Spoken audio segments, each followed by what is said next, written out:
তেওঁ প্ৰথম প্লেনৰ পৰা আহি 8টা বজাত ডিব্ৰুগড়ত নামিছে। ডিব্ৰুগড়ৰ পৰা এডোখৰ আহোঁতে এঘণ্টামান লাগিছে। আহি আমি গাড়ী লৈ পিনি তাক ধেমাজিৰ পৰা পিকআপত আনিছোঁ ইয়ালৈ অনাৰ পিছত গোটেই গাঁৱৰ ৰাইজ মানে হস্তম হৈ আছে। তেওঁ অহাৰ লগে লগে গাড়ীৰ পৰা নামিবলৈ পোৱাই নাই। তেওঁ অহাৰ লগে লগে মানুহখিনি গোটেইখনে মানে আদৰিছে। মই এইখিনি আদৰাৰ কাৰণে বহুত ভাল পাইছোঁ। ইমানখিনি হ'ব বুলি মই কল্পনাই কৰা নাছিলোঁ। আচ্ছা, তেখেতটো অতি এক ভয়ংকৰ অৱস্থাতে আছিলে। তাত একদম মেইন মানে যেতিয়া যুদ্ধ পূৰা হৈছে সেইটো অৱস্থা, সেইখিনি টাইমত সি তাতে আছিলে। মানে প্ৰত্যক্ষভাৱে যুদ্ধত তেওঁ অংশগ্ৰহণ কৰিছে। অংশগ্ৰহণে কৰিছে। এনেই সেই পৰিস্থিতি কেনে আছিলে? পৰিস্থিতি মানে ভয়াৱহ একদম। ওপৰৰ পৰা ড্ৰোন আহি থাকে। ড্ৰোনবিলাক আমাৰ যিটো মানে কিবা এটা ছিষ্টেম এটা আছে বুলি কয়, সেইটো ছিষ্টেমটো সেই ছিষ্টেমে মানে এইটো ধ্বংস কৰি দিয়ে। সেইবিলাক সি চব প্ৰত্যক্ষ দেখি আছে আৰু সি নিজে মানে যুদ্ধ ক্ষেত্ৰত পূৰা সম্পূৰ্ণ মানে জড়িত হৈ আছে। যুদ্ধ সময়ত আপোনালোকৰ ঘৰৰ লগত যোগাযোগ হৈছিল? আমাৰ যোগাযোগটো মানে এনেকুৱা হয়, তাকতো মোবাইলটো চুবলৈ নিদিয়ে, কিন্তু কেতিয়াবা কোনোবা তাৰ পাকত হয়তো সি পায়, তেতিয়া আমাক মেছেজ কৰে যে মই ভালে আছোঁ, তোমালোকে চিন্তা নকৰিব, মই এতিয়া বৰ্তমান যুদ্ধ ক্ষেত্ৰতে আছোঁ। তেখেতে সেই সময়ত মানে যথেষ্ট জীৱন মৰণৰ যুদ্ধ চলি আছে। জীৱন মৰণৰ যুদ্ধ মানে তাৰ মানে একদম ইফালে গুলি ইটো চাইডে গৈছে, সিটো চাইডে গৈছে, গুলি গৈছে। আমিও এতিয়া প্ৰত্যুত্তৰ দিছোঁ বুলি কৈছে।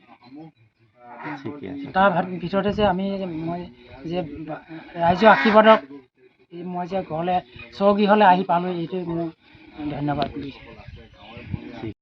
এইটো আমাৰ গাঁওখনৰ কাৰণে এটা গৌৰৱান্বিত দিন আছিল আৰু আমি গাঁৱৰ যুৱক হিচাপে গৌৰৱ কৰিছোঁ, কাৰণ আমাৰ এই গাঁওখনৰ পৰা গৈ আজি দেশ মাতৃৰ সেৱাৰ কাৰণে লক্ষ্য প্ৰতিমে প্ৰত্যক্ষভাৱে অৱতীৰ্ণ হৈছিল আৰু গাঁওখনলৈ গৌৰৱ কঢ়িয়াই অনাই নহয় যে সমগ্ৰ ভাৰতবৰ্ষলৈ এটা গৌৰৱ কঢ়িয়াই আনিছে।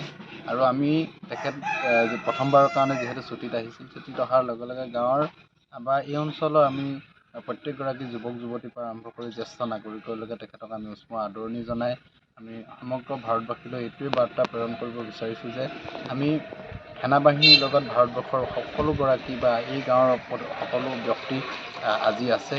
সেনাবাহিনীয়ে আজি অপাৰেশ্যন সিন্দুৰত অৱতীৰ্ণ হৈ পাকিস্তানক যি যোগ্য প্ৰত্যুত্তৰ দিলে, ৩-৪টা দিনতে তেওঁ সন্ত্ৰাসবাদীৰ ঘাটি উৎখাত কৰি ভাৰতবৰ্ষৰ সামৰিক শক্তিটো যে আজিৰ দিনত বহুত শক্তিশালী, এই কথাটো বিশ্বৰ দৰবাৰত প্ৰতিষ্ঠিত কৰাৰ কাৰণে আমি এই গাঁৱৰ পৰাই আমি ভাৰতবৰ্ষৰ সেনাবাহিনীক আমি চেলুট জনাইছোঁ, ধন্যবাদ জনাইছোঁ। আৰু এই আমাৰ লক্ষ্য প্ৰতিমৰ জৰিয়তে আমি এটা সেনাবাহিনীলৈ বাৰ্তা দিব বিচাৰিছোঁ যে আমি সকলোৱে একত্ৰিতভাৱে বা আমি তেখেতলোকক আমি ছাপোৰ্ট কৰিবৰ কাৰণে আমাৰ গাঁৱৰ পৰাই বুলিয়েই নহয়, এই অঞ্চলৰ বুলিয়েই নহয়, সমগ্ৰ অসমবাসী ভাৰতবাসী সেনাবাহিনীৰ লগত আছে, এই কথাটোকে আমি প্ৰতিপন্ন কৰিছোঁ।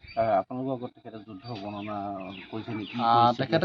তেখেতে 200 মিটাৰ বৰ্ডাৰৰ একেবাৰে 200 মিটাৰ ডিষ্টেঞ্চত আছিল আৰু সন্মুখত যেতিয়া গুলিয়াগুলি হৈছিল তেখেতেও সেই প্ৰত্যক্ষভাৱে অৱতীৰ্ণ হৈছিল, তেখেতেও গুলিয়াগুলি কৰিছিল, এই কথাটো কৈছিল। আৰু আমি যুদ্ধ চলি থকাৰ সময়ত আমি যুৱসংঘৰ ব্যক্তি হিচাপে তেখেতলোকৰ লগত যোগাযোগ কৰিব বিচাৰিছিলোঁ, কিন্তু তেওঁৰ কিছু ৰেষ্ট্ৰিকশ্যন থকাৰ কাৰণে ফোন কৰা নাছিল। মেছেজ কৰি কৈছিল যে আমি যুদ্ধত আছোঁ, এইকেইটা সময় আমাৰ কাৰণে খুব এটা গুৰুত্বপূৰ্ণ দিন, গতিকে সেইটো নিজক মানে সম্পূৰ্ণ দেশ মাতৃৰ কাৰণে উৎসৰ্গা কৰি দিছিল এইকেইটা দিন।